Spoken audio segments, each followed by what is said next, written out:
கொஞ்சம் காட்டுற பட்டா கத்தி தூக்கி. எல்லோருக்கும் என் அன்பு வணக்கம். எனக்கு ஜெர்க் சாஸ்னா அது அது எனக்கு தெரியாது, என் அப்பா கிட்ட கேளுங்க. அது ஜெர்க் சாஸ்னா அது ஜெர்க் சாஸ்னா வேறு எதுவும் இல்லை, அது ஒரு மேரினேஷனும் கூட தான். சாஸோட மேரினேஷனுக்கு தான் பெரும்பாலும் அது யூஸ் பண்ணுவாங்க.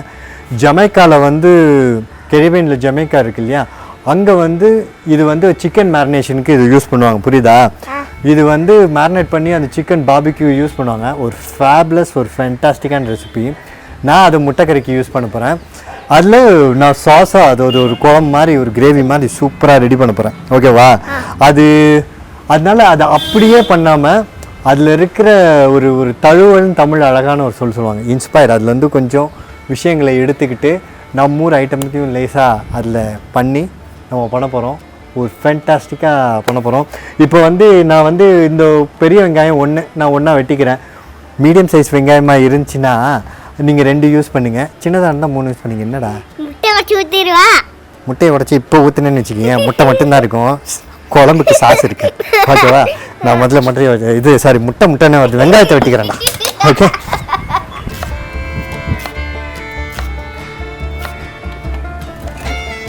அதோட 2 தக்காளியும் நான் கட் பண்ணி சேர்த்துக்கிறேன்.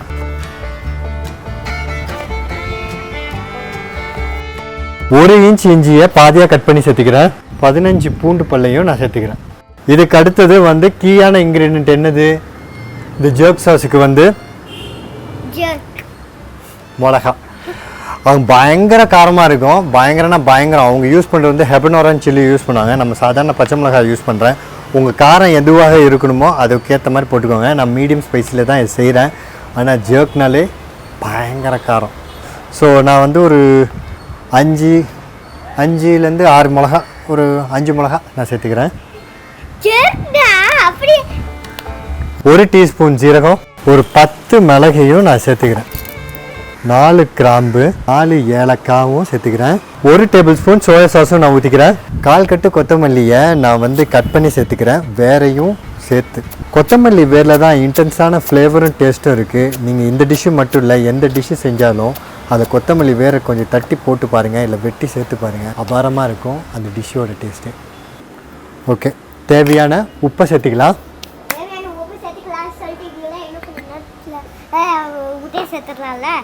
இப்போ இல்லை, அது அப்புறமா.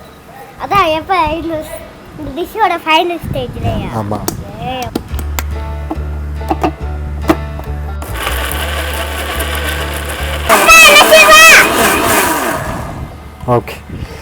ஓகே இது நல்ல ஃபைன் பேஸ்ட்டாக நம்ம இதை அரைச்சிருக்கோம். ஆக்சுவலாக ஜெர்க் சாஸ் பார்த்திங்கன்னா நல்லா கோர்ஸியாக இருக்கும். ஸோ இது இப்படி ஒர்க் பண்ணணும்டா, கோர்ஸியாக தான் இருக்கும். ஸோ நம்ம ஃபைனாக பண்ணியிருக்கோம், ஏன்னா நம்ம கிரேவியாக பண்ண போகிறோம்ல அதுக்காண்டி. ஸோ இதை பாருங்கள் எவ்வளோ ஃபைனாக இருக்குன்னு. ஃபைனாக இருக்கா? சூப்பர். ஓகே, இதை அப்படியே நம்ம என்ன பண்ணுவோம், ஓரமாக வச்சுட்டு நான் ஒரு 2 டேபிள் ஸ்பூன் நான் எண்ணெயை சேர்த்துக்கிறேன். எண்ணெய் நல்லா காஞ்சிருச்சு, அதை இப்போ அரைச்சி வச்ச கிரேவியை சேர்த்துக்கலாம். ஓகே, இது அப்படியே ஒரு 15 to 20 மினிட்ஸ் அப்படியே ஒரு மீடியம் ஃப்ளேமில் வச்சு நல்லா கொதிக்கட்டும். கொதிச்சுனா சாஸ் ரெடி. அதுக்கப்புறம் என்ன பண்ணணும்னு உங்களுக்கு போட்டுருவோம். ஓகே, முட்டை உடச்சி இதுக்குள்ளே ஊற்றிடுங்க. ஆமாம், அது வச்சு வீட்டில் நீ தான் ஊற்ற போகிற, ஓகேவா? ஆனால் 20 மினிட்ஸ் வெயிட் பண்ணணும், 15 to 20 மினிட்ஸ். ஓகே, அது வரைக்கும் காத்துக்கிடுங்க. 2 to 20 மினிட்ஸ் இட்ஸ் உங்கள் வீட்டு காத்துக்கிட்டுங்க இந்த டிஷ்ஷில். ஓகே, என்னடா நடக்குதுங்க?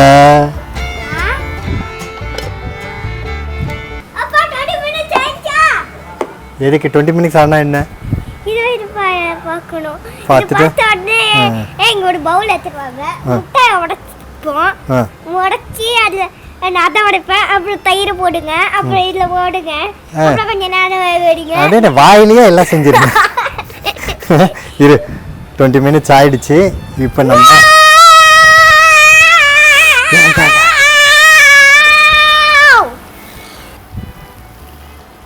இதில் 2.5 குழிக்கரண்டி நான் தயிரை சேர்த்துக்கிறேன். ஆக்சுவலாக வந்து இதில் தயிர் போடுறதுனால 2 பெனிஃபிட்டு. ஒரு நல்ல ஒரு க்ரீமியாக முதல்ல அது சாஸ் நமக்கு இன்னும் நல்ல க்ரீமியாக இருக்கும். அப்புறம் நீங்கள் தப்பி தவறி மிளகா காரமாக இருக்கா நல்லா சொல்லிட்டு எக்ஸ்ட்ரா மிளகா போட்டு ரொம்ப காரமாக ஆயிடுச்சுனாலும் அந்த காரத்தை இது நல்லாவே குறைக்கும். அது இல்லாமல் ஒரு ஒரு ஒரு நல்ல ஸ்மூத் டெக்ஸ்சர் கிடைக்கிறதுக்கும் இது நல்லாவே வழிவகுக்கும். ஸோ அதனால தயிரை சேர்த்துக்கோங்க. இது நல்லா மிக்ஸ் பண்ணியாச்சுடா. இப்போ என்ன பண்ணணும்? முட்டை நோ ப்ராப்ளம்டா, நோ ப்ராப்ளம், நோ ப்ராப்ளம். பரவாயில்லடா, இப்போ தானே ஃபஸ்ட்டு டைம் உடைக்கிறேன், அதனால ஆயிடுச்சு. இப்போது இதையே நம்ம யூஸ் பண்ணி போனேன், நம்ம எதுவும் பண்ண தேவையில்லை. நீ ஃபஸ்ட் டைம் உடைச்சிடல, அதனால் நான் இதை யூஸ் பண்ணுறேன். இதை எப்படி உள்ளே ஊற்றணுன்றதை நான் சொல்கிறேன். ஓகே வினய், இது ஃபஸ்ட் டைம்னால இப்படி வந்திருக்கு, நோ ப்ராப்ளம். போக போக கற்றுக்கலாம். அடுத்த முட்டையெல்லாம் வேகமாக அடுத்தடுத்து போடணும், அதனால அப்பாவே உடச்சி ஊற்றிக்கிறேன். ஓகே 20 மினிட்ஸ் ஆயிடுச்சு. அப்போ இதை ஓப்பன் பண்ண போகிறேன் பாரு.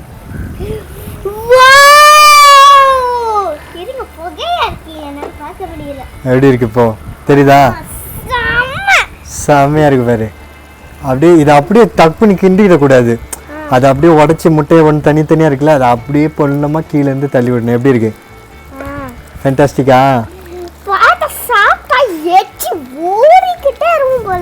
அப்படியா? Super super super. இப்போ என்ன சொல்லணும்? டிஷ்ஷு முடிஞ்சிச்சு. இப்போ நீ என்ன சொல்லணும்? இந்த வீடியோ உங்களுக்கு பிடிச்சிருக்குல, அப்போ என்ன பண்ணணும்? லைக் பண்ணி ஷேர் பண்ணணும். ஏன்னா life is better when we share.